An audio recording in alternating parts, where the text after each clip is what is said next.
Hi, it's Jen here, and this is the second video for thriving, how to thrive in the chaos of the coronavirus. And today's topic is how to protect your family from the coronavirus, because I know this is what is on most parents' minds, is how do I keep my family, my kids, my elderly parents, loved ones safe.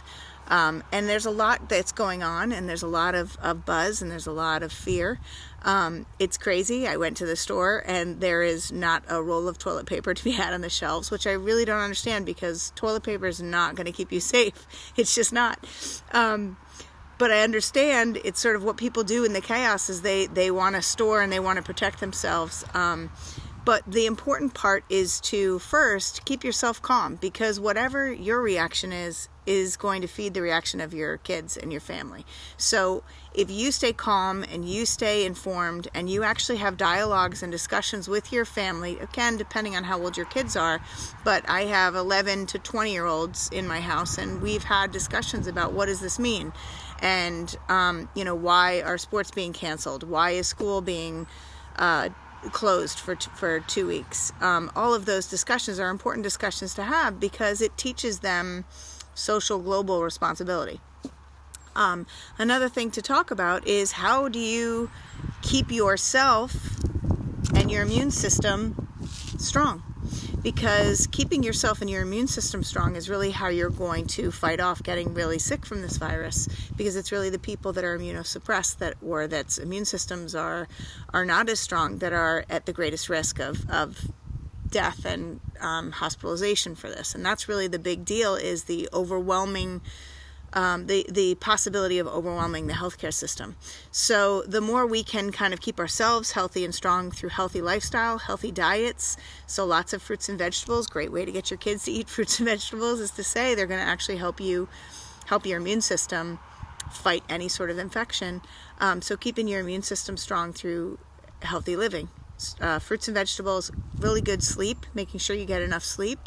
I have a teenager that for some reason fights sleep, and I am constantly letting them know that sleep is really what's going to help their brain function, but also help their body function and fight any sort of illness and disease or virus. And exercise, making sure you move your body, because that actually boosts the immune system as well.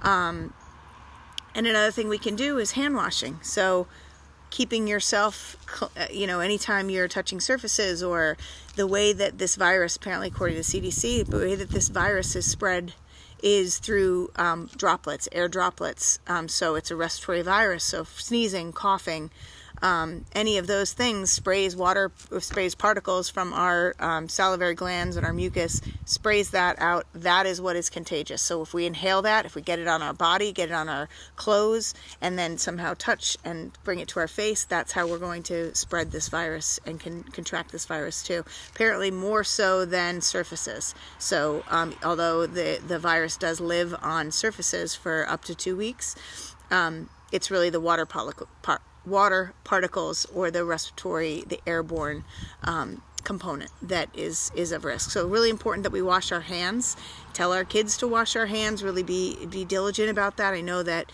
as school nurses teach the kids to wash their hands and sing the happy birthday to me song. So that's a way to kind of make sure that you're washing it long enough. So that's about 20 seconds. So washing your hands, making sure that you're getting into the digits and all parts of the hand is important. Wiping down surfaces, so really commonly used surfaces, doorknobs, steering wheel, handles, door handles, remotes, computer consoles, all those things, making sure that you wipe them down regularly, frequently, really important.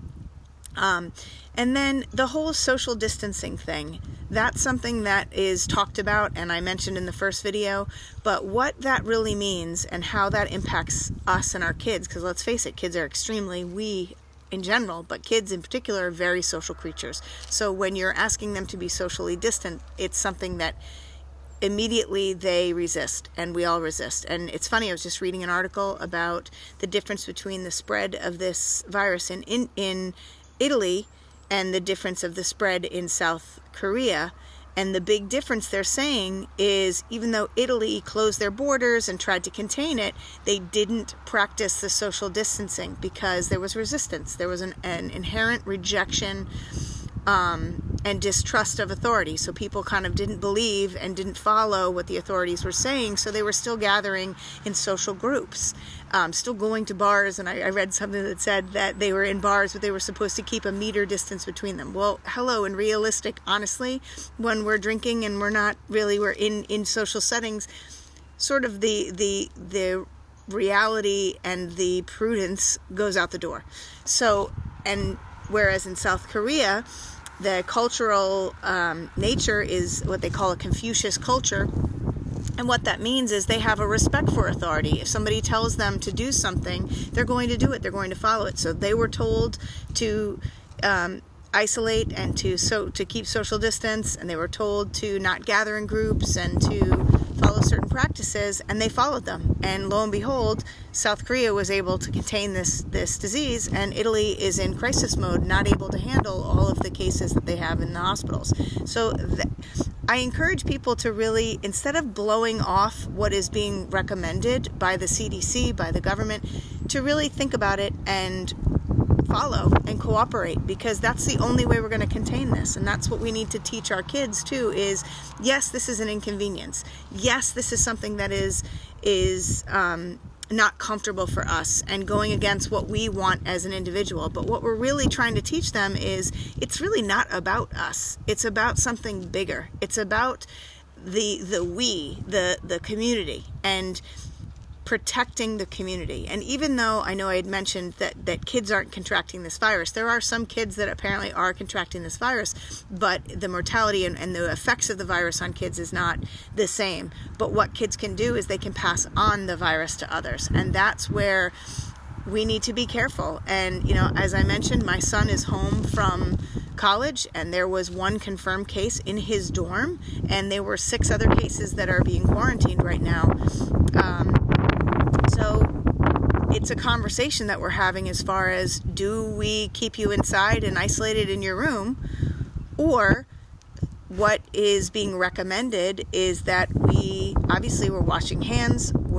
I'm saying it's okay if he goes outside, but when his friends are inviting him over to come hang out and watch movies or to go out together, that's not a good idea, because he could potentially be spreading the virus. We don't know this. It takes 5 to 11 days for the virus to show up, to incubate.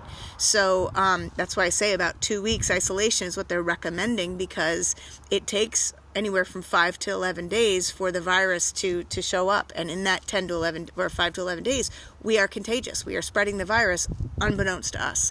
So these are the things that we need to think about, have discussions, and really be informed in our decisions, because it's easy for us to blow off and do what's convenient for us. But what's important is that we're really paying attention to the big picture.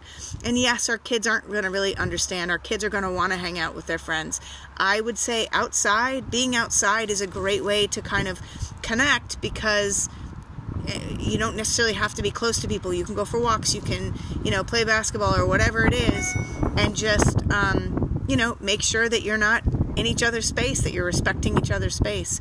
Really important. But those are my tips, and I know that it's really important for us parents to stay calm and to really have conversations with our kids. This is a great opportunity for us to connect as families, as individuals, to not just ourselves, but to our families, and then to the community, and to what this means globally, and connect to something greater than ourselves. So take the time to calm yourself, and then communicate and be present for those that are looking up to you, to see your reaction and to see what you're doing and model that behavior.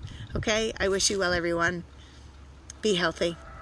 Stay safe. Bye-bye.